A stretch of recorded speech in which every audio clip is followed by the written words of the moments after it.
Hello everyone. तो आज हम स्टार्ट करेंगे न्यूरोलॉजिकल डिसऑर्डर्स के बारे में। सबसे पहले जो हम पढ़ने जा रहे हैं वो है second most common brain degenerative disorder है, जो कि है पार्किंसंस डिजीज। ये एग्जाम पॉइंट ऑफ व्यू से भी काफी इंपॉर्टेंट है। इसके कॉमन साइन एंड सिम्टम्स के ऊपर काफी बार क्वेश्चंस आते हैं, मतलब क्लिनिकल मैनिफेस्टेशंस के ऊपर, और इसके कॉजेस के ऊपर हमेशा एग्जाम में कोई ना कोई एक क्वेश्चन जरूर आता ही है। तो इसके साइन एंड सिम्टम्स काफी इंपॉर्टेंट है। तो स्टार्ट करते हैं। पार्किंसंस डिजीज होता क्या है? पार्किंसंस डिजीज को हम और क्या कहते हैं? पार्किंसंस डिजीज को हम कहते हैं, it is also known as paralytic agitans. ऐसा बोल सकते हैं कि इन दो वर्ड से मिलकर बनाया गया है, किसको हमने नाम दिया है पार्किंसंस डिजीज को। पैरालाइटिक का मतलब क्या होता है? पैरालिसिस, और एजिटेंस का मतलब होता है शेकी। एजिटेंस का मतलब होता है शेकी, मतलब हिलते रहना, और पैरालाइटिक मतलब पैरालिसिस। तो इन दोनों वर्ड से मिलकर एक और चीज बनती है जिसको हम पार्किंसंस डिजीज का दूसरा नाम बोलेंगे। तो क्या होता है? पैरालिसिस और शेकी को मिलाकर हमने एक नाम दिया, इनको मिला के शेकिंग पैल्सी।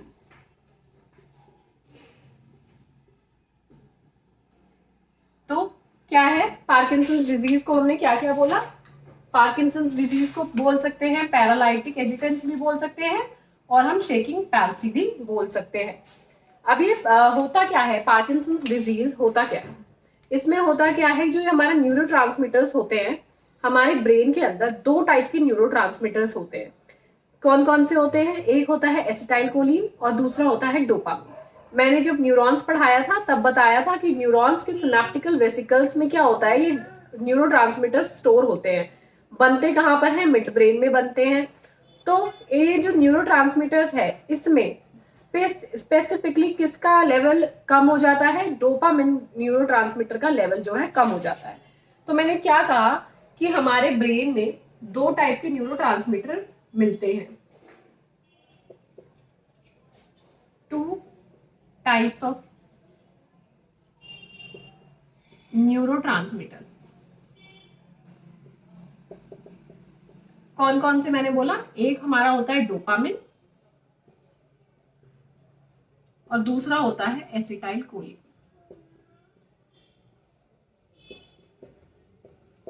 अब क्या है, ये एक रेशियो में रहते हैं, मतलब बराबर रहने चाहिए। ऐसा नहीं कि डोपामिन बहुत ज्यादा बढ़ जाए या फिर एसिटाइलकोलिन बहुत ज्यादा बढ़ जाए। इनका रेशियो क्या होता है? इनका रेशियो होता है 1:1।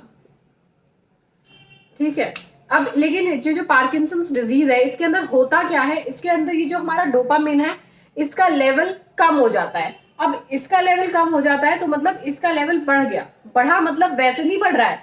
मान लो ये 1 था तो इसका लेवल हाफ हो गया, हाफ रेशियो 1 हो गया। मतलब वैसे ये नहीं बढ़ रहा, पर ये कम हो गया। इसकी वजह से एसिटाइलकोलिन का लेवल ऑटोमेटिकली बढ़ा हुआ ही लगेगा। डोपामिन का, इसलिए इसको बोला गया डिसऑर्डर ये डोपामिन की वजह से हुआ है। डोपामिन का लेवल कम होने की वजह से पार्किंसंस हुआ है। ऐसा नहीं बोलते कि एसिटाइलकोलिन की वजह से हुआ है, नहीं। वो तो हमारा डोपामिन कम हो रहा था, इसलिए जो एसिटाइलकोलाइन नॉर्मल भी है वो ज्यादा लग रहा है, क्योंकि इसका लेवल कम हो गया है, तो इसलिए ये बढ़ा हुआ लग रहा है। इसलिए बोलते हैं पार्किंसन डिजीज किसकी वजह से होता है? Due to the decrease level of dopamine neurotransmitter. तो क्वेश्चन आता है कि कौन से न्यूरोट्रांसमीटर की वजह से पार्किंसन डिजीज होती है?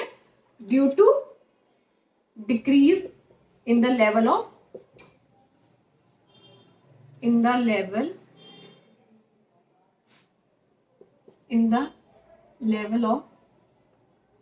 डोपामिन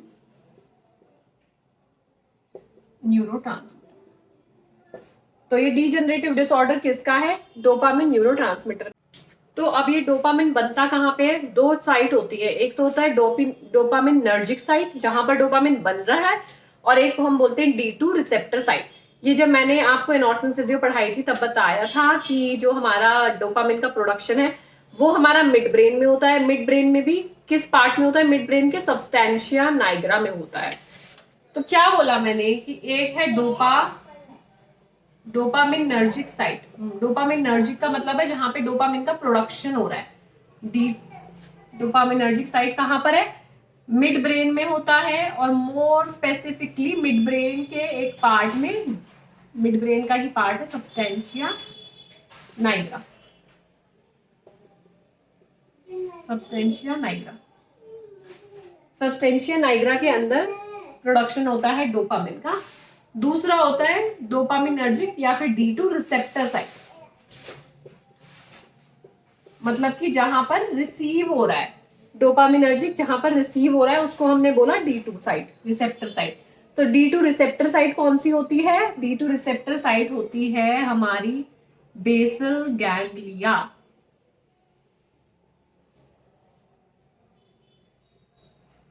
तो होता क्या है अब इसमें कि ये जो रिसेप्टर साइट है, या तो इंजरी हो जाए बेसल गैंग्लिया में या फिर सब्सटेंशिया नाइग्रा में कोई इंजरी हो जाए।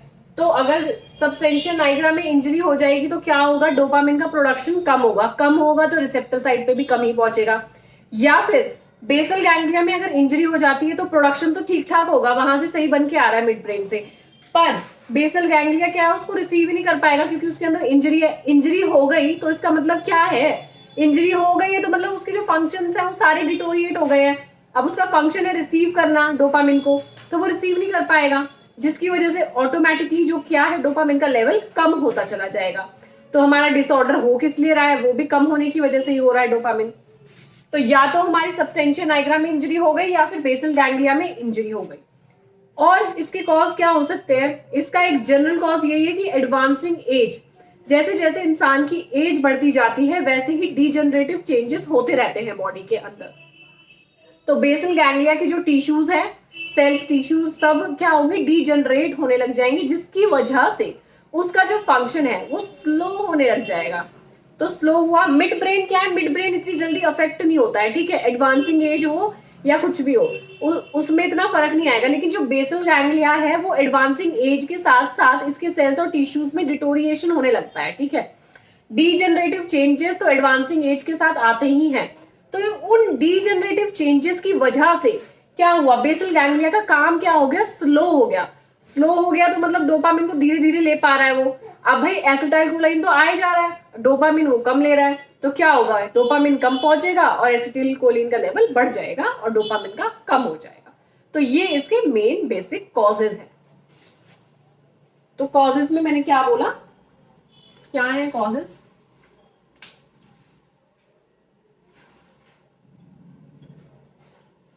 या तो इनमें इंजरी हो जाए, किसी में भी इंजरी हो गई तो इंजरी टू बेसल गैंग्लिया या फिर सब्सटेंशिया नाइग्रा, दोनों में से किसी भी रीजन में अगर इंजरी होगी तो क्या होगा? Depletion of dopamine neurotransmitter. तो एक कॉज ये हो गया। अब दूसरा कॉज क्या हो सकता है? जैसे मैंने बताया advancing as more than 60, advancing as more than 60 years, इसमें क्या होता है? इसकी वजह से हो जाते हैं डीजनरेटिव चेंजेस और वही कॉज है।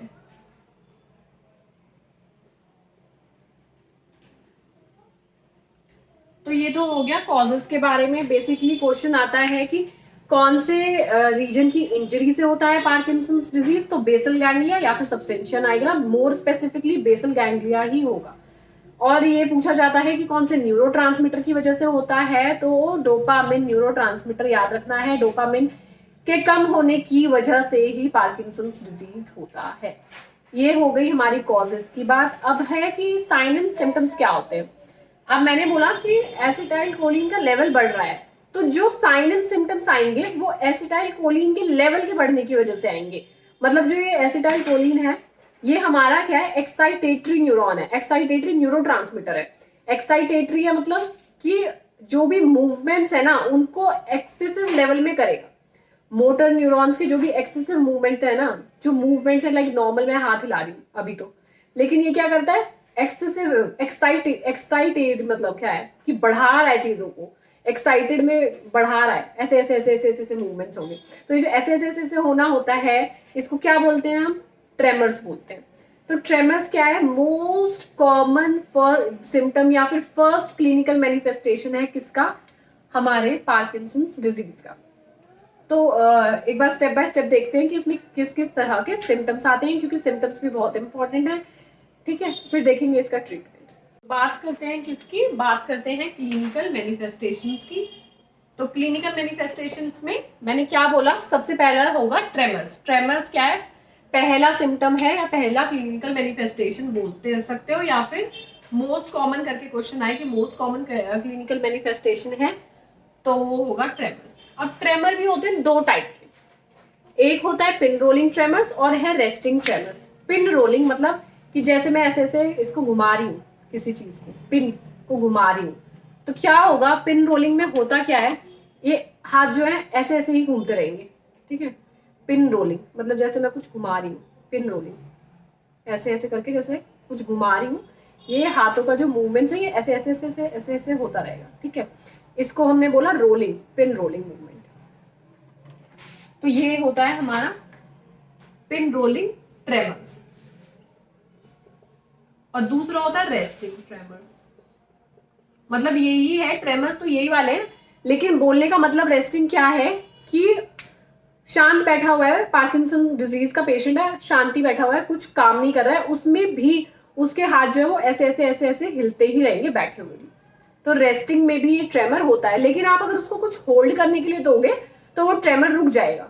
ठीक है, तो पिन रोलिंग है और रेस्ट में भी ऐसे ऐसे हिल रहा है। ट्रेमर्स हो गए दो टाइप के, और मैंने क्या बोला कि मोस्ट कॉमन या फिर फर्स्ट,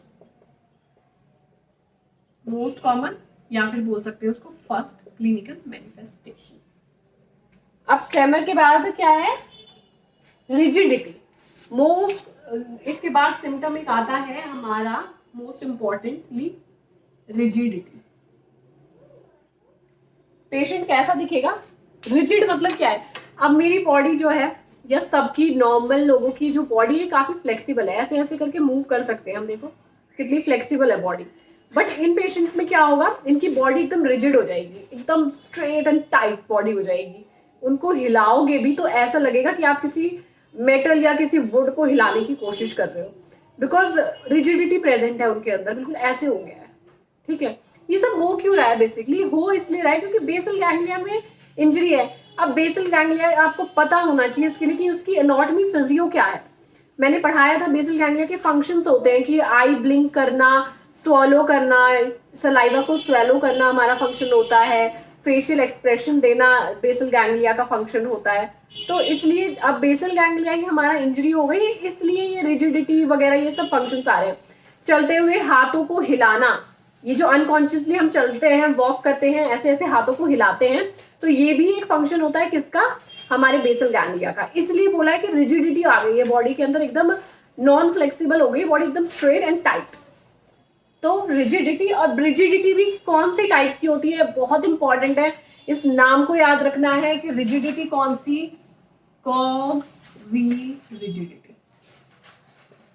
पूछते हैं कि कॉगवील रिजिडिटी किस में दिखाई देती है या फिर किस टाइप की रिजिडिटी होती है पार्किंसंस डिजीज में। अब कॉगवील का मतलब क्या है, जैसे हमारी कार के पहिए होते हैं, जो कार के टायर्स होते हैं, उसमें ये मान लो ये टायर है, अब ये कॉग लगे होते हैं ना यहाँ पे, ये कॉग व्हील्स ऐसे ऐसे करके ट्रायंगुलर शेप में देखे होंगे आपने, ऐसे करके ये लगे होते हैं। ठीक है, तो ये जो हमारा टायर है, ये टायर तो गोल गोल गोल गोल घूमता रहता है, लेकिन जब ये टायर गोल गोल घूमता है तो ये जो कॉग्स हैं ये गोल गोल नहीं घूमते, ये ऐसे ऐसे ऐसे ऐसे करके घूमते। घूम तो गोल डायरेक्शन में ही रहे हैं, लेकिन क्या है, जैसे टायर ऐसे ऐसे ऐसे ऐसे घूम रहा है ना, ऐसे नहीं घूम रहे, ये ऐसे ऐसे करके घूम रहे हैं, ऐसे ऐसे। ठीक है, जा किस पोजीशन में रहे, रुक रुक के हिले ऐसे ऐसे। ठीक है, उसको बोला कॉगवील रिजिडिटी। अब इसका मतलब क्या है कि बॉडी ऐसे ऐसे होती रहेगी, ऐसे ऐसे हिलती रहती है बॉडी, उनकी बेंट रहते हैं और ऐसे ऐसे ऐसे ऐसे, मतलब वही मूवमेंट जो मैं बता रही हूँ, ऐसे ऐसे करके बॉडी ऐसे ऐसे हिलती रहती है, तो उसी को हमने बोला कॉगवील रिजिडिटी। अब तीसरा होता है ब्रेडिकाइनेसिया। ये जो है ये मोस्ट इंपॉर्टेंट है, याद रखने कौन सा ट्रेमर है, कौन सी रिजिडिटी है। तीसरा मैंने बताया क्या है, ब्रेडिकाइनेसिया। अब ब्रेडिकाइनेसिया का मतलब क्या है? ब्रेडी का मतलब होता है कम, काइनेसिया किसको रेफर करता है? मूवमेंट को। तो स्लो मूवमेंट हो जाना, ठीक है। क्या हुआ? ब्रेडिकाइनेसिया का मतलब क्या है? Slow movement. आप उनको भागने के लिए कहोगे तो वो एकदम से भाग भी नहीं पाएंगे, फास्ट मूव भी नहीं कर पाएंगे। क्यों? एक तो वैसी बॉडी उनकी इतनी रिजिड है, हिल हिल के वो चल रहे हैं, तो ना तो वो भागकर पहुंच सकते हैं, इसलिए ऑटोमेटिकली जो मूवमेंट्स हैं सारे वो बहुत स्लो हो जाते हैं उनके मूवमेंट्स, ठीक। अब इसमें होता है और क्या है कि अनब्लिंकिंग ऑफ आईज, क्योंकि बेसल गैंग्लिया का फंक्शन है आईज को ब्लिंक कराना, आईज ब्लिंक नहीं होंगी। फेशियल एक्सप्रेशन देना, जो पार्किंसन का पेशेंट है वो बिल्कुल ब्लैंक फेस रहता है, no expression on the face, no frowning, no smile, कुछ नहीं, सिर्फ ऐसे। तो क्या होगा? फेशियल एक्सप्रेशन बिल्कुल भी नहीं होंगे उसके अंदर। क्या होता है? फेस मास्क लाइक फेस होता है। तो क्या बोला मैंने? इसके अंदर नीचे लिखेंगे हम, एक तो ये है कि अनब्लिंकिंग ऑफ आईज, जो अनब्लिंकिंग of eyes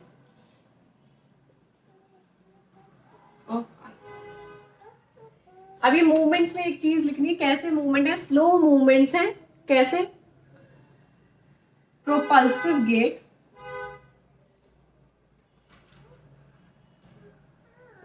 stooped position, stooped position एकदम without any flexibility. Propulsive gait होता है, स्टूप्ड पोजीशन होती है, ठीक है। और शफलिंग स्टेप्स, ये तीन चीजें मूवमेंट्स में याद रखनी है। शफलिंग स्टेप्स होंगे, ऑब्वियसली शफल करेंगे ना स्टेप्स, क्योंकि कॉन्वील रिजिडिटी है, बॉडी इतनी रिजिड है, तो शफल करेंगे उसके स्टेप्स भी, ऐसे हिल हिल के एक स्टेप रखेगा पेशेंट। अनब्लिंकिंग ऑफ आईज,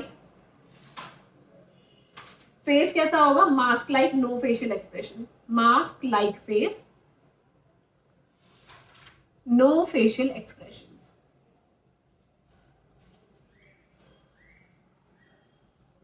अब मैंने क्या काम बताया? बेसल गैंग्लिया स्वॉलो करने में सलाइवा को हेल्प करता है, तो सलाइवा को स्वेलो नहीं कर पाएगा तो क्या होती रहेगी? पेशेंट को ड्रूलिंग होती रहेगी। ड्रूलिंग क्या होता है? मुंह से सलाइवा निकलते रहना, ठीक है, एक्सेसिव अमाउंट में। तो क्या होगा? उस पेशेंट को ड्रूलिंग होगी। ड्रूलिंग क्या है? एक्सेसिव अमाउंट निकलते रहना सलाइवा का, ठीक है। अब इसमें एक चीज और होती है, माइक्रोग्राफिया। माइक्रोग्राफिया का मतलब क्या है कि जैसे मान लो मुझे पार्किंसंस डिजीज है, अब मेरे अंदर रिजिडिटी भी है और मेरे को पिन रोलिंग ट्रेमर्स भी हैं, तो जब मैं लिखने जाऊंगी, मान लो मैं अपना नाम लिख रही हूं तो मैं ऐसे लिखूंगी, बहुत मतलब बहुत छोटा छोटा छोटा छोटा छोटा छोटा, क्योंकि मेरा हाथ हिल रहा है ना लिखते हुए, तो बहुत छोटा छोटा छोटा छोटा लिखूंगी। तो ये छोटे छोटे है ना, छोटा छोटा लिखना, मतलब स्मॉल एक्सप्रेशंस देना वर्ड्स के, उसको बोला माइक्रोग्राफिया, ठीक है।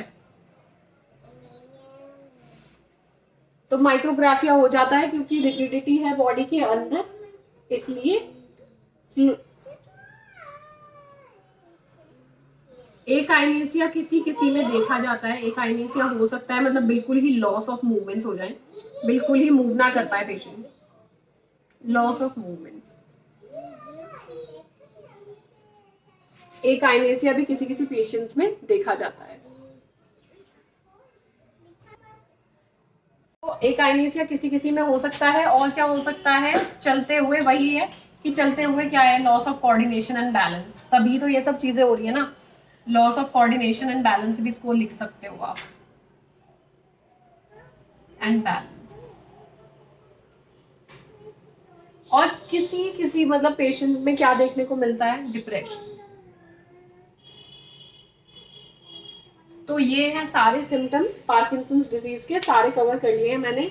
बहुत इंपॉर्टेंट है ये सारे सिम्टम्स ही, क्योंकि हमें पता होना चाहिए कि पार्किंसंस डिजीज में पेशेंट को होता क्या क्या है, और एक ना एक एमसीक्यू इसमें से जरूर आता है।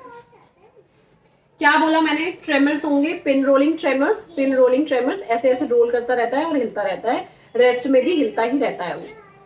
Rigidity, cogwheel rigidity. Cogwheel rigidity क्या है? ऐसे ऐसे ऐसे ऐसे पेशेंट हिल रहा है। ब्रेडिकाइनेसिया स्लो मूवमेंट्स है, क्योंकि कोऑर्डिनेशन बैलेंस में प्रॉब्लम हो रही है, propulsive gait, stoop position and shuffling steps, unblinking of eyes, eyes blink नहीं कर पाएगा, विदाउट एनी फेशियल एक्सप्रेशन उसका फेस होगा, no smile, no frowning, no crying, no raising of eyebrows, drooling, excessive saliva निकलेगा क्योंकि सलाइवा स्वॉलो नहीं कर पा रहा है वो, माइक्रोग्राफिया, स्मॉल एक्सप्रेशन, बिल्कुल छोटा छोटा लिखेगा, किसी किसी पेशेंट में होता है एकाइनेसिया, लॉस ऑफ मूवमेंट्स, और काफी पेशेंट्स में देखा जाता है कि जिनको पार्किंसंस डिजीज हुई है वो चले जाते हैं डिप्रेशन। ये सारी बात कर ली हमने किसकी, इसके क्लिनिकल मैनिफेस्टेशंस की। अब जब बात हो चुकी है क्लिनिकल मैनिफेस्टेशंस की, तो दूसरी एक ही बात आती है कि अब हम इसे ट्रीट कैसे करें। अब पता चल गया है कि ट्रीटमेंट से पहले हम बात करेंगे कि हमें डायग्नोस्टिक इवैल्यूएशन कैसे करना है उसका, कैसे हम देखें डायग्नोस, ये तो सिम्टम्स है, फिर डायग्नोस कैसे करेंगे कि कंफर्म हो जाए कि हाँ पार्किंसन का ही पेशेंट है। तो बेसिकली हर डायग्नोस्टिक इवैल्यूएशन में फर्स्ट यही है physical examination, head to toe examination, physical examination करेंगे तो ऑब्वियसली जब ये सब सिम्टम्स होंगे, ट्रेमर्स, रिजिडिटी, ये मास्क लाइक फेस, तो हम उसको कर सकते हैं प्रेडिक्ट कि हाँ पार्किंसंस ही है उसको। इलेक्ट्रोमाइलोस एनसेफेलोग्राफी भी होती है, उसको कर सकते हैं। एमआरआई करेंगे हम ब्रेन का, तो हमें पता चल जाएगा कि डिजेनरेटिव चेंजेस है हमारे बेसल गैंग्लिया में, तो हम कर सकते हैं डिटेक्ट उसको। तो देखते हैं कौन कौन से टेस्ट है हमारे डायग्नोस्टिक इवैल्यूएशन। तो डायग्नोस्टिक इवैल्यूएशन, डायग्नोसिस कैसे करेंगे, सबसे पहले क्या करेंगे, पहले तो उसकी लेंगे हम हिस्ट्री और करेंगे फिजिकल एग्जामिनेशन।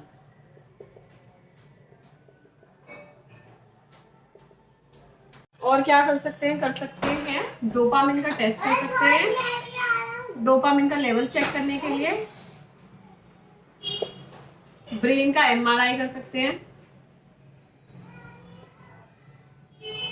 और एक हम करते हैं इलेक्ट्रोमाइलोग्राफी,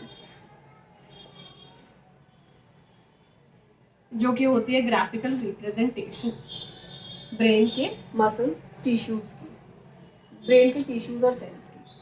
ठीक है, तो इसमें इतना डिटेल में घुसने की जरूरत नहीं है, ये सब मैं पहले पढ़ा चुकी हूँ। जब डायग्नोस्टिक इवैल्यूएशन की मैंने टेस्ट ली थी तो क्लास लिया था। हिस्ट्री करेंगे कलेक्ट, फिजिकल एग्जामिनेशन करेंगे, डोपामिन का टेस्ट करेंगे, एमआरआई करेंगे ब्रेन का, और इलेक्ट्रोमाइलोग्राफी करेंगे। अब बात हो गई कॉजेज की, किससे होता है ये पता कर लिया हमने, डायग्नोस कर लिया और हमने कह दिया कि हाँ अब तो पार्किंसंस ही है इस पेशेंट को। तो अब देखेंगे हम ट्रीटमेंट ऑप्शंस के बारे में कि पेशेंट को पार्किंसंस है तो उसको हम क्या मेडिकल मैनेजमेंट कर सकते हैं, क्या उसका हम नर्सिंग मैनेजमेंट कर सकते हैं, क्या उसकी डाइटरी रख सकते हैं, हम डाइट में उसको कैसा दे सकते हैं, कितना प्रोटीन, कितनी कैलोरी, क्या दे सकते हैं। तो इसके बारे में पढ़ते हैं क्योंकि इसका मेडिकल मैनेजमेंट जो है, कौन से ड्रग ऑफ चॉइस है इसका, ये भी काफी इंपॉर्टेंट है। तो ट्रीटमेंट से स्टार्ट करते हैं। तो ट्रीटमेंट में स्टार्ट करेंगे हम मेडिकल मैनेजमेंट से। मेडिकल मैनेजमेंट में सबसे पहला जो ड्रग हम देते हैं या ड्रग ऑफ चॉइस जो है किसका, पार्किंसंस डिजीज का ड्रग ऑफ चॉइस याद रखना है लीवोडोपा है। पर लीवोडोपा को कभी हम अकेले नहीं दे सकते हैं, इसका रीजन क्या है पहले मैं बताती हूँ। इसके लिए पूरा आपको पता होना चाहिए डोपामिन के बारे में। पहला तो मैंने क्या बोला, इसको क्या देंगे ये देखते हैं। पहले जो ड्रग्स देते हैं वो होते हैं डोपामिनर्जिक ड्रग्स या डोपामिनर्जिक एजेंट्स देते हैं।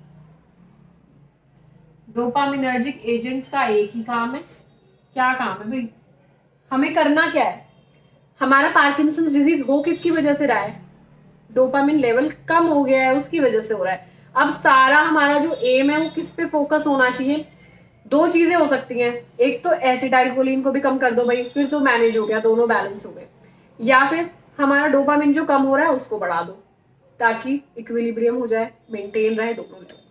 अब डोपामिनर्जिक क्या करेगा, नेम डोपामिन से है तो एसिटाइलकोलिन के लिए कुछ नहीं कर रहा है, ये डोपामिन के लिए ही करेगा। तो क्या करेगा, इंक्रीज करेगा लेवल किसका, डोपामिन न्यूरोट्रांसमीटर का,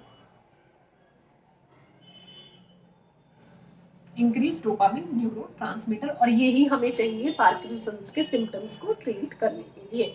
लाइफ लॉन्ग डिजीज है, ये डिसऑर्डर है, इसका ऐसा कोई ट्रीटमेंट ऐसा नहीं है, बट सिम्टम्स को हमें मैनेज करना है।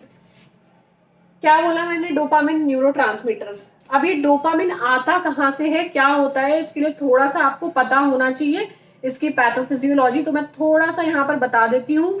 वैसे मैंने जब न्यूरॉन्स की क्लास ली थी तब भी एक्सप्लेन किया था कि जो न्यूरोट्रांसमीटर्स हैं वो कहाँ से प्री सिनेप्टिकल से पोस्ट सिनेप्टिक में कैसे जाते हैं।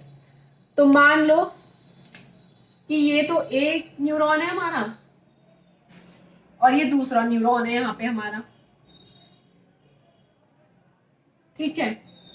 अब यहाँ पर क्या है, सबसे पहले इसको तो हमने बोला प्री, ये जो बीच में गैप होता है या तो न्यूरॉन न्यूरॉन के पास होगा या न्यूरॉन जो है हमारी मसल्स के पास होगा। एक ही न्यूरॉन थोड़ी है, there are billions of neurons, एक ही न्यूरॉन नहीं है। तो न्यूरॉन न्यूरॉन से भी कनेक्ट तो नहीं होता है, बिल्कुल चिपके नहीं होते न्यूरॉन न्यूरॉन से, ठीक है। इसके बीच में एक गैप होता है जिसको हमने बोला था सिनेप्टिकल वेसिकल नहीं होता है, साइनैप्स होता है इसके बीच में, सिनेप्टिक वेसिकल्स यहीं पर प्रेजेंट होते हैं। तो ये साइनैप्स से पीछे हुआ तो प्री सिनेप्टिक, साइनैप्स के बाद है तो पोस्ट सिनेप्टिक।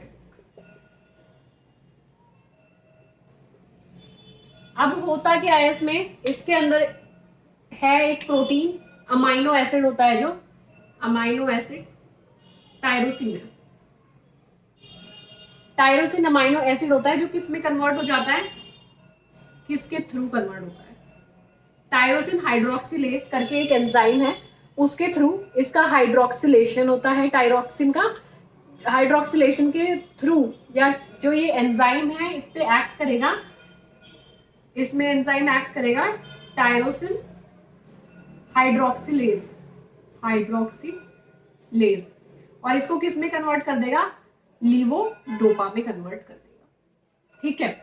अब लीवोडोपा में कन्वर्ट हो गया, but levodopa is not a neurotransmitter. हमें चाहिए क्या, हमें तो न्यूरोट्रांसमीटर चाहिए।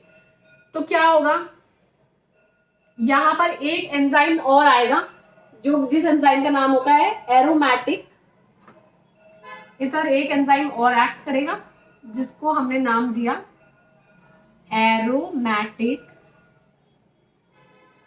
Alanine D hydroxy carboxylase. अब ये एंजाइम क्या करता है, ये एंजाइम कर देता है कन्वर्ट डोपामिन में लीवोडोपा को। तो ये हो गया हमारा, हमें चाहिए था जो हमें मिल गया न्यूरोट्रांसमीटर। ये सिर्फ इसलिए बताने के लिए है, D carboxylase, sorry D hydro नहीं, खाली D carboxylase, alanine D carboxylase इसका नाम। तो क्या है, ये बस सिर्फ इतना बताने के लिए कि डोपामिन बना कैसे न्यूरॉन के अंदर। एक टायरोसिन करके एमाइनो एसिड होता है जो कन्वर्ट होता है, उसका हाइड्रोक्सिलेशन होता है एंड लीवोडोपा में कन्वर्ट हो गया। लीवोडोपा तो नहीं चाहिए, हमें चाहिए डोपामिन। तो क्या हुआ, डोपामिन आ गया किसके थ्रू, एरोमेटिक एलानाइन। ये नाम वाम याद रखने की जरूरत नहीं है, जस्ट मैं बता रही हूँ कि डोपामिन कहाँ था। ये डोपामिन जो आ रहा है, डोपामिन कहाँ था, किसके थ्रू कन्वर्ट हो रहा है।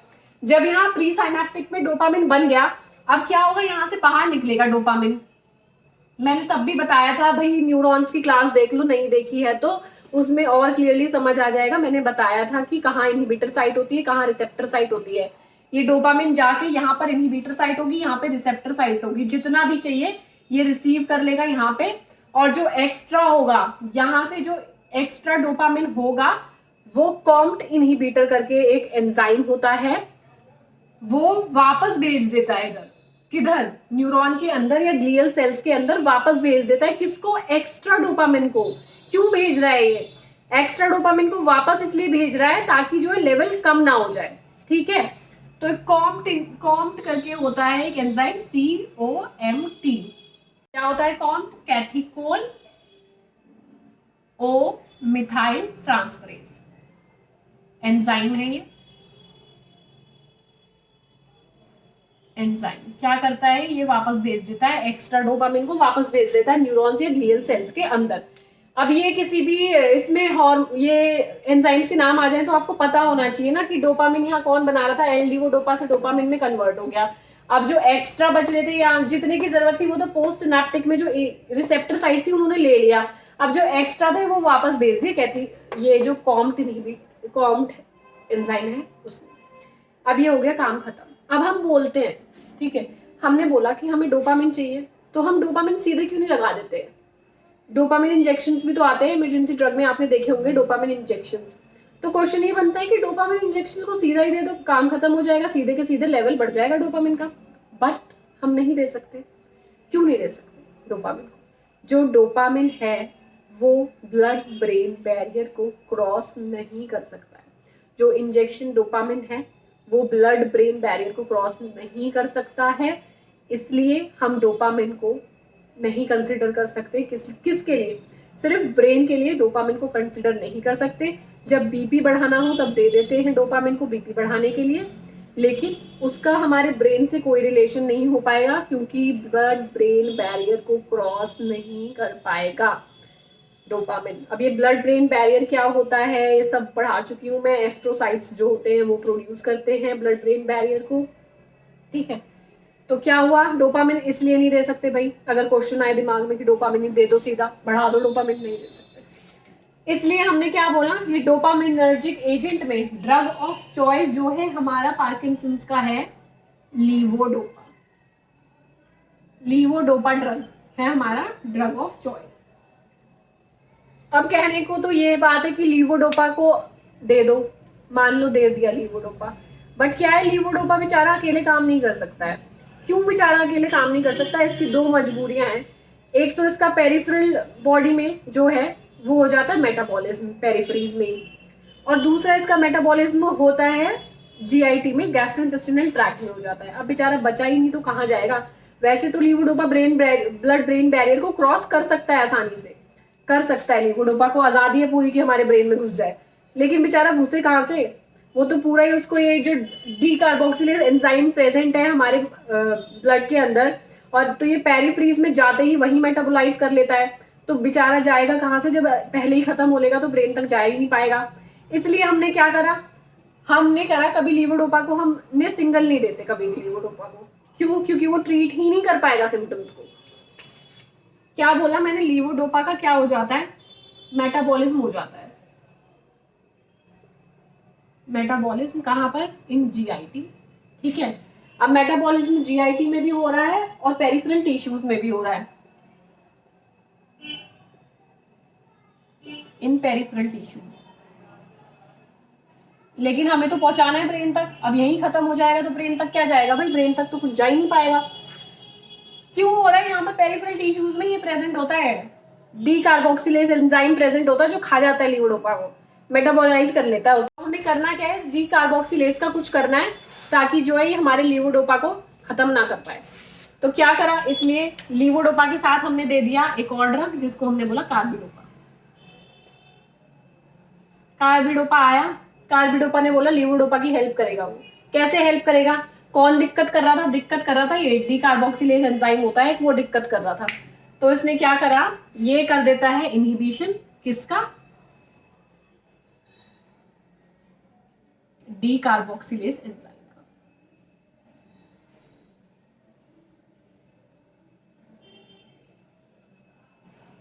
तो अब आप समझ गए होंगे अब क्या है। अब लीवोडोपा को कोई दिक्कत नहीं है। अब ये दोनों जाएंगे, ब्लड ब्रेन बैरियर क्रॉस कर लेंगे, ब्रेन में जाएंगे, अपना जो काम करना है इनको क्या करना है, डोपामिन न्यूरोट्रांसमीटर का लेवल इंक्रीज करना है, कर देंगे, ठीक है। तो ये पहला ट्रीटमेंट था किसका? पहला ट्रीटमेंट होता है डोपामिनर्जिक ड्रग का। पहला ट्रीटमेंट होता है, मेडिकल मैनेजमेंट में आता है डोपामिनर्जिक ड्रग्स। डोपामिनर्जिक ड्रग्स करते क्या है? डोपामिन का लेवल इंक्रीज करते हैं, डोपामिन न्यूरोट्रांसमीटर का लेवल इंक्रीज करते हैं। अब मैंने ये जस्ट ऐसे ही आपको पता होना चाहिए इसलिए बताया था कि डोपामिन कहाँ प्रोड्यूस होता है। तो डोपामिन को वापस जो एक्स्ट्रा ना हो जाए तो कॉम्ट करके एक एंजाइम होता है, ये कॉम्ट याद रखना क्योंकि मैं आगे बताऊंगी, इसका भी एक यूज है। कॉम्ट इनहिबिटर करके भी हम यूज करते हैं ड्रग्स, इसलिए कॉम्ट एंजाइम होता है वो डोपामिन को वापस भेज देता है, ठीक है। अब क्या होता है कि हमारे पेरिफेरल टिश्यूज में क्या प्रेजेंट होता है? ये एक डी कार्बोक्सिलेज, खाली डी कार्बोक्सिलेज एंजाइम प्रेजेंट होता है, ठीक है, इतना याद रखो। फिर क्या हुआ? ड्रग ऑफ चॉइस मैंने क्या बताया? ड्रग ऑफ चॉइस है हमारी पार्किंसंस डिजीज की लीवोडोपा है। लीवोडोपा क्या है? अब हम उसको अकेले इसलिए नहीं दे सकते हैं क्योंकि वो जीआईटी में और पेरिफेरल टिश्यूज में मेटाबॉलिज्म हो जाता है उसका, किसके थ्रू? एक डी कार्बोक्सिलेज एंजाइम होता है उसके थ्रू, ठीक है। ये डी कार्बोक्सिलेज एंजाइम होता है उसके थ्रू हो जाता है। तो क्या करेगा? लीवोडोपा ब्रेन तक पहुंच ही नहीं पाएगा, पहले ही मेटाबॉलिज्म हो गया उसका। तो फिर क्या हुआ? कार्बिडोपा के साथ हमने लीवोडोपा को दिया, तो कार्बिडोपा ने क्या किया? ये जो डी कार्बोक्सिलेज एंजाइम है उसका इनहिबिशन कर दिया। इनहिबिशन कर दिया तो डी कार्बोक्सिलेज जो है लीवोडोपा का मेटाबॉलिज्म नहीं करने देगा, और क्या होगा, ये दोनों को जो काम करना है, इंक्रीज करना है डोपामिन का न्यूरोट्रांसमीटर का, वो लीवोडोपा कार्बिडोपा मिलकर डोपामिन का न्यूरोट्रांसमीटर जो है उसको इंक्रीज कर देंगे। डोपामिन को डायरेक्टली हम इसलिए नहीं दे सकते हैं क्योंकि डोपामिन ब्लड ब्रेन बैरियर को क्रॉस नहीं करता है।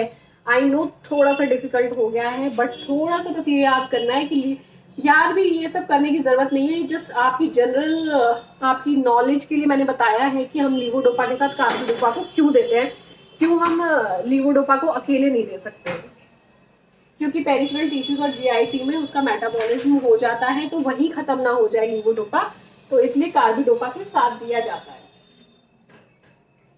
और ये जो मैंने ये बताया प्री सिनेप्टिक पोस्ट सिनेप्टिक, वो ये मेरे को कॉम्ट आपसे इंट्रोड्यूस करना था, एंजाइम कैथिकोल ओ मिथाइल ट्रांसफरेज एंजाइम मेरे को इंट्रोड्यूस करना था आपको, इसलिए मैंने बताया है क्योंकि इसका एक अपना इंपॉर्टेंस है, वो इसके ट्रीटमेंट ऑप्शंस में ही आएगा, अभी आगे बताऊंगी। अच्छा, इसमें एक चीज और है, जब हम पेशेंट को डोपामिनर्जिक एजेंट देते हैं तो पेशेंट को ये हम लीवोडोपा जब दे रहे हैं, जब भी लीवोडोपा ये दे रहे हैं, हमें पेशेंट को कहना है क्या अवॉइड करना है, अवॉइड विटामिन B6 या पायरिडॉक्सिन अवॉइड करना है। B6 का ही, विटामिन B6 का ही दूसरा नाम होता है पायरिडॉक्सिन। जब भी पेशेंट को लीवोडोपा कार्बिडोपा दे रहे हैं तो उसको B6 नहीं देना है। क्यों? क्योंकि ये लीवोडोपा के मैकेनिज्म ऑफ एक्शन के साथ इंटरफेयर करता है, उसके थेराप्यूटिक इफेक्ट को कम कर देता है, इसलिए। ठीक है, decreases the therapeutic effect, therapeutic effect को ब्लॉक करता है। ठीक है, तो ये याद रखना है, इसमें जब लीवोडोपा दे रहे हैं या कार्बिडोपा दे रहे हैं तो B6 नहीं देंगे पेशेंट को। ये क्वेश्चन में आता है कौन सा विटामिन नहीं देते हैं हम पार्किंसंस के पेशेंट में, अगर उनको ये ड्रग चल रहा है तो कौन सा नहीं देते, विटामिन B6 नहीं देते हैं। अब हम सेकेंड ऑप्शन की बात करेंगे। जैसे मैंने कहा कि या तो डोपामिन का लेवल बढ़ा दो या एसिटाइल कोलिन का लेवल जो है उसको कम कर दो। तो सेकेंड ऑप्शन हमारा बढ़ाने वाला देख लिया। अब एसिटाइल कोलिन को कम कैसे करें वो देख। दूसरा मेडिकल मैनेजमेंट में क्या आता है, दूसरा ऑप्शन हम कहते हैं क्या, एंटी कॉलिनर्जिक दे दो, कॉलिनर्जिक। एंटी कॉलिनर्जिक को ही हम एड्रीनर्जिक बोलते हैं। एड्रीनर्जिक या एंटी कॉलिनर्जिक का काम क्या होता है, क्या करते हैं ये, एसिटाइल कोलिन का लेवल कम करते हैं। क्या काम है इनका, decrease level of acetyl choline. Act कहां पर करते हैं ये, न्यूरॉन के अंदर पोस्ट सिनेप्टिक वेसिकल में, पोस्ट सिनेप्स में क्या प्रेजेंट होते हैं, रिसेप्टर और इनहिबिटर साइट होते हैं, मैंने बताया। तो ये जो है एड्रीनर्जिक और कॉलिनर्जिक, ये एक्ट कहां पर करते हैं, जैसे मैंने बताया पोस्ट साइनेप्स के अंदर एक होती है रिसेप्टर साइट और एक होती है इनहिबिटर साइट। तो जो रिसेप्टर साइट होती है वहां पर ये एक्ट करते हैं और एसिटाइल कोलिन को लेते नहीं है। ठीक है, उसको ले नहीं रहे, उसको इनहिबिशन की तरफ भेजेंगे, रिसीव नहीं करेंगे। तो जिसको वो रिसीव नहीं करते वो इनहिबिटरी साइड में जाके एक्सपोज हो जाता है, डिस्पोज हो जाता है। ठीक है, तो क्या करा इन्होंने, ऐसा करके क्या करा, they act on ACH receptor site. ठीक है, रिसीव ही नहीं करेंगे ACH को तो क्या हो जाएगा, लेवल कम हो जाएगा हमारे एसिटाइल कोलिन का। ठीक है, इसका न्यूरोट्रांसमीटर का लेवल हो गया कम। कम करने का मतलब हमारा यही था कि डोपामिन के लेवल पे आ जाए, ना ज्यादा बढ़ा ना रहे, तो सिम्टम्स अपने आप रिजॉल्व होना शुरू हो जाएंगे। अब इसके एग्जाम्पल क्या है, सबसे मोस्ट कॉमन ड्रग है जो कि एंटी कॉलिनर्जिक और एड्रीनर्जिक में आता है, एट्रोपिन सल्फेट, और एक होता है बेंजट्रोपिन। ये दो ड्रग्स होते हैं जो एंटी कॉलिनर्जिक और एड्रीनर्जिक में आते हैं और इनका मोस्ट कॉमन साइड इफेक्ट होता है, मोस्ट कॉमन साइड इफेक्ट है ड्राई माउथ।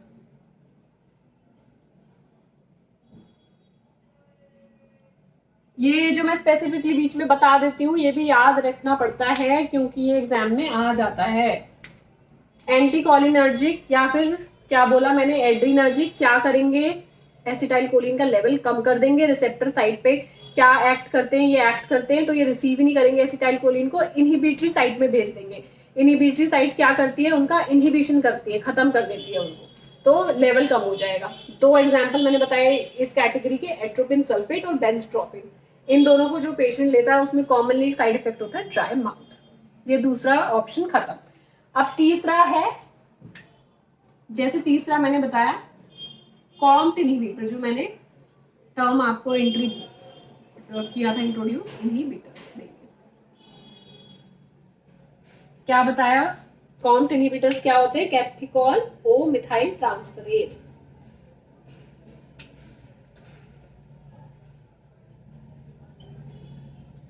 मिथाइल ट्रांसफरेज, इसका काम क्या होता है, ये डोपामिन का ब्रेकडाउन करते हैं। वैसे ये वाला एंजाइम मैंने बताया ना, डोपामिन जितना नहीं चाहिए होता उसको वापस भेज देते हैं, तो डोपामिन का ब्रेकडाउन हो गया, जितना चाहिए ले लिया, जितना नहीं चाहिए वापस भेज दिया। तो इनहिबिटर करेंगे, उसका इनहिबिशन करेंगे डोपामिन को, क्योंकि ये कम कर रहा है ना। अब मान लो आ रहा था तो जितने की जरूरत नहीं थी ये वापस भेज रहा था, अब ये वापस नहीं भेजेगा, नहीं भेजेगा तो क्या होगा, बढ़ जाएगा ना लेवल। पहले तो जब नॉर्मल कंडीशन थी तो अगर ज्यादा हो रहा था तो ये वापस भेज रहा था, ग्लियल सेल्स को, न्यूरॉन्स को वापस भेज रहा था। पर इनहिबिशन वाला हम दे रहे हैं, हम कॉम्ट नहीं दे रहे हैं, हम उनका इनहिबिटरी ड्रग दे रहे हैं, इनहिबिशन ड्रग दे रहे हैं। मतलब कि हमें उसके काम को रोकना है, जो कॉम्ट एंजाइम काम कर रहा है उसको हमें रोकना है। मतलब वो उसको वापस भेज रहा है तो हमें उसको वापस भेजने से रोकना है। अब वो वापस नहीं जाएगा तो ऑब्वियसली जो डोपामिन का लेवल है वो बढ़ जाएगा। ठीक है, तो इसमें ड्रग के जो 2 नाम है मैं बता देती हूँ, टेलिकापोन और एंटिकापोन।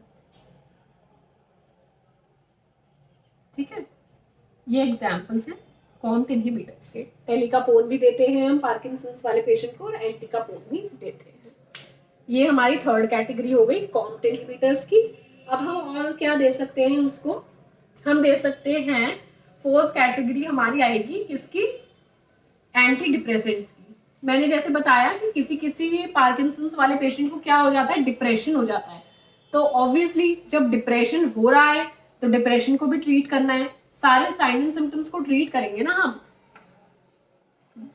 तो हमारी 5th कैटेगरी कौन सी होगी, 4th कैटेगरी एंटी डिप्रेसेंट्स।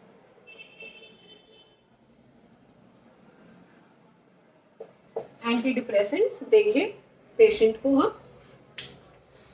तो एंटी डिप्रेसेंट्स में मोस्ट कॉमनली हम देते हैं फ्लुक्साटिन। ये हम साइकेट्री जब पढ़ेंगे तो एंटी डिप्रेसेंट सब ड्रग्स हम पढ़ेंगे। मोस्ट कॉमनली ड्रग का नाम जो है एग्जांपल फ्लुक्साटिन देते हैं। ठीक है, अब क्या है, ये तो हमारा मेडिकल मैनेजमेंट खत्म हो गया। मैंने क्या बोला, हमने डोपामिनर्जिक ड्रग्स दिए पहले। तो क्यों, डोपामिन का लेवल बढ़ाना था, क्योंकि उसमें ड्रग ऑफ चॉइस हमारा पार्किंसंस का क्या है, लीवोडोपा है। लीवोडोपा को अकेले नहीं दे सकते हैं क्योंकि वो मेटाबॉलिज्म हो जाता है डीकार्बोक्सिलेज एंजाइम के थ्रू। तो कार्बिडोपा लेके साथ देते हैं। कार्बिडोपा डीकार्बोक्सिलेज एंजाइम का इनहिबिशन करता है और दोनों मिलकर ब्लड ब्रेन बैरियर क्रॉस कर सकते हैं और जो काम करना है, अपना लेवल इंक्रीज करना है, डोपामिन का लेवल इंक्रीज कर देते हैं। दूसरा मैंने बोला एसिटाइलकोलिन का लेवल बढ़ा दो। एंटीकोलिनर्जिक और एड्रीनर्जिक जो होते हैं वो करते हैं ACH की रिसेप्टर साइट पर एक्ट और कम कर देते हैं, एसिटाइलकोलिन को कर देते हैं कम। तीसरा मैंने क्या बताया, तीसरा मैंने बताया जो कॉम्ट इनहिबिटर्स होते हैं, कॉम्ट इनहिबिटर्स जो ज्यादा डोपामिन को वापस भेज रहा था वो वापस ना भेज के वहीं रख लेता है, तो डोपामिन का लेवल बढ़ जाता है। तो इनहिबिटर्स देंगे टेलिकापोन या एंटिकापोन। चौथा बोला जिसको डिप्रेशन है एंटी डिप्रेसेंट दे दो, फ्लुक्साटिन। अब लास्ट बात आती है इसमें किसकी, लास्ट बात आती है नर्सिंग मैनेजमेंट क्या करेंगे, मेन हमारा रोल क्या है भाई, नर्सिंग मैनेजमेंट क्या है। कुछ ऐसे बहुत आप कर नहीं सकते हो पर उसको असिस्ट करना है डेली एक्टिविटीज में, एक्टिविटीज ऑफ डेली लिविंग में असिस्ट करना है, पूरा उसको एक्सप्लेन करना है डिजीज के बारे में, फॉलोअप की इंपॉर्टेंस को समझाना है। सबसे मेन प्रायोरिटी क्या है इसमें, मेन प्रायोरिटी है सेफ्टी पेशेंट की। पेशेंट की सेफ्टी क्या, कि वो गिर ना जाए, क्योंकि वो शेकी है ना पेशेंट, शेकिंग पैल्सी है, शेकी है हमेशा, तो वो गिर ना जाए। तो उससे हमें फॉल से प्रिवेंट करना है पेशेंट को।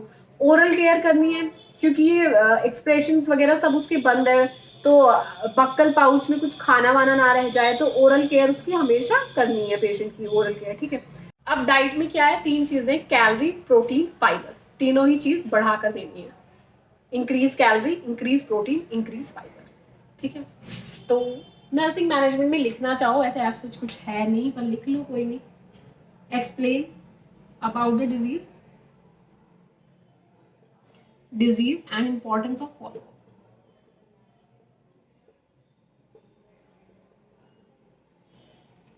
प्रिवेंट फ्रॉम, मतलब सेफ्टी मेजर्स लिख लो, सेफ्टी मेजर्स इंपॉर्टेंट, इंपॉर्टेंट है। Prevent from fall,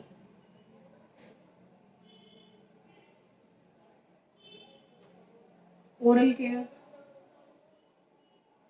assist in एडीएल्स,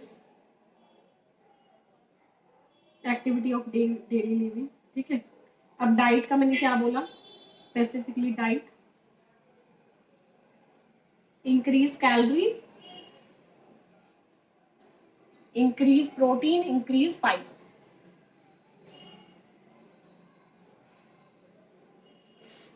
तो यही है नर्सिंग मैनेजमेंट में। पार्किंसंस डिजीज हमारी हो गई है खत्म। आई होप आपको समझ आई हो। थोड़ा सा मैंने डिटेल में समझाने की कोशिश करी है, आई नो, वो भी बस इसलिए कि आपको पता चल सके। थोड़ा सा डीप पढ़ोगे तो क्वेश्चन आएगा तो तुरंत जवाब दे सकते हो, ठीक है। तो पार्किंसंस डिजीज को हमने क्या क्या बोला, पार्किंसंस डिजीज को बोला paralytic agitans, paralytic agitans, agitans का मतलब क्या होता है, शेकी, शेकिंग पैल्सी इसका दूसरा नाम है, ठीक है। अब है क्या, ये किसका डिजेनरेटिव ब्रेन डिसऑर्डर है, second most common brain degenerative disorder है। होता किसकी वजह से है, इंजरी हो जाए या तो हमारे सब्सटेंशिया नाइग्रा में, या फिर हो जाए इंजरी हमारे बेसल गैंग्लिया में। अगर यहाँ पर इंजरी हो जाएगी तो डोपामिन का लेवल कम हो जाएगा। तो किस न्यूरोट्रांसमीटर की वजह से होता है, डोपामिन के न्यूरोट्रांसमीटर कम होने की वजह से क्या होता है, पार्किंसंस डिजीज होता है। सिम्टम्स जो आते हैं वो एसिटाइल कोलिन लेवल के बढ़ने की वजह से आते हैं, क्योंकि जो ACH है वो हमारा एक एक्साइटेटरी न्यूरोट्रांसमीटर है। साइन एंड सिम्टम्स में क्या पढ़ा मैंने कि पेशेंट, एक तो रिजिडिटी होगी पेशेंट के अंदर, कॉगव्हील रिजिडिटी होगी, हिलता रहेगा हमेशा ऐसे ऐसे, पिन रोलिंग ट्रेमर्स होंगे, रेस्टिंग ट्रेमर्स होंगे, ब्रेडिकाइनेसिया होगा, स्लो स्लो मूवमेंट्स हो जाएंगे सारे, मोनोटोनस स्लो स्पीच हो जाएगी, स्टूप्ड गेट, प्रोपल्सिव गेट, ठीक है, स्टूप्ड पोजीशन, शफलिंग गेट्स, टेढ़े मेढ़े चलेगा वो, क्योंकि कंट्रोल जो है उसका, बैलेंस और कोऑर्डिनेशन का, वो खराब हो चुका है इसलिए। और क्या बोला मैंने, ड्रूलिंग होगी, सलाइवा को अंदर नहीं ले पाएगा क्योंकि swallow नहीं कर पाएगा, अनब्लिंकिंग ऑफ आईज, आईज ब्लिंक नहीं कर पाएगा, फेस कैसा होगा, मास्क लाइक फेस होगा, नो फेशियल एक्सप्रेशंस, ऐसे होगा बिल्कुल, ना स्माइल, ना रोना, ना फ्राउनिंग, ना रेजिंग ऑफ आईब्रोज। और क्या बोला मैंने, किसी किसी पेशेंट्स को क्या हो सकता है, डिप्रेशन हो सकता है, ठीक है। अब ये मेन जो था सिम्टम्स क्या याद रखने, pin rolling tremor, resting tremor, cogwheel rigidity, mask like face, ये मोस्ट इंपॉर्टेंटली याद रखना है, ब्रेडिकाइनेसिया, ठीक है। अब हमने बात की डायग्नोस्टिक इवैल्यूएशन में क्या कर सकते हैं, CT स्कैन, MRI, इलेक्ट्रोमाइलोग्राफी करेंगे, फिजिकल एग्जामिनेशन, हिस्ट्री लेंगे, ठीक है, या फिर डोपामिन का टेस्ट कर सकते हैं हम डोपामिन के लेवल को चेक करने के लिए। सेकेंडली हमने बात की मेडिकल मैनेजमेंट की। मेडिकल मैनेजमेंट में हमने कैटेगरीज पढ़ी, डोपामिनर्जिक ड्रग्स देंगे, ड्रग ऑफ चॉइस है लीवोडोपा, लीवोडोपा को कार्बिडोपा के साथ देंगे, ठीक है।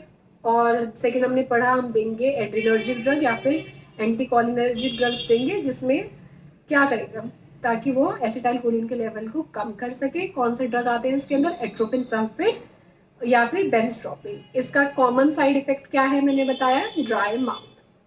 तीसरा हम दे सकते हैं कॉम्ट इनहिबिटर्स। कॉम्ट इनहिबिटर्स क्या करेंगे, डोपामिन के लेवल को बढ़ा देंगे। कैथिकोल ओ मिथाइल ट्रांसफरेज इनहिबिटर्स देंगे, टेलकापोन ड्रग का नाम है, या एंटिकापोन ड्रग देंगे। चौथा मैंने बताया, अगर किसी पेशेंट को डिप्रेशन है तो फिर एंटी डिप्रेसेंट्स देंगे, मोस्ट कॉमनली देते हैं फ्लुक्साटिन एंटी डिप्रेसेंट्स। लास्टली बात की नर्सिंग मैनेजमेंट की। नर्सिंग मैनेजमेंट क्या है, पेशेंट को अच्छे से बीमारी के बारे में बताना है, उसको फॉलोअप की इंपॉर्टेंस समझानी है, और उसकी सेफ्टी मेजर्स पे बेसिकली ध्यान रखना है कि पेशेंट गिर ना जाए, और उसकी ओरल केयर करनी है, ब्लैडर बाउल केयर, और उसको असिस्ट करना है उसकी डेली लिविंग्स में। और मोस्ट इम्पॉर्टेंट क्या है, लास्ट, डाइट, कैलोरी भी ज़्यादा देनी है, प्रोटीन भी ज़्यादा देना है, और फाइबर भी उसको ज़्यादा देना है। ये क्लास हमारी पार्किंसंस के बारे में ख़त्म हो गई है। आई होप मैं आपको पार्किंसंस के बारे में समझा पाई हूँ अच्छे से। अगर कोई भी क्वेरी हो तो आप कमेंट सेक्शन में बता सकते हो रिलेटेड टू माय टॉपिक, अगर कुछ समझ ना आया हो। एंड आई वुड सजेस्ट कि ये सारे डिसऑर्डर्स पढ़ने से पहले आप थोड़ी एनाटॉमी और फिजियो को थोड़ा सा पढ़ लो, तो आपको थोड़ा इजी समझ आएगा ना। जैसे मैंने न्यूरॉन्स में बता दिया था, डोपामिन रिसेप्टर साइट होती है, इनहिबिटर साइट होती है, तो इजीली समझ आएगा। तो अगर मेरी क्लास पसंद आए तो please like share and subscribe. मिलते हैं नेक्स्ट क्लास में, तब तक के लिए बाय बाय।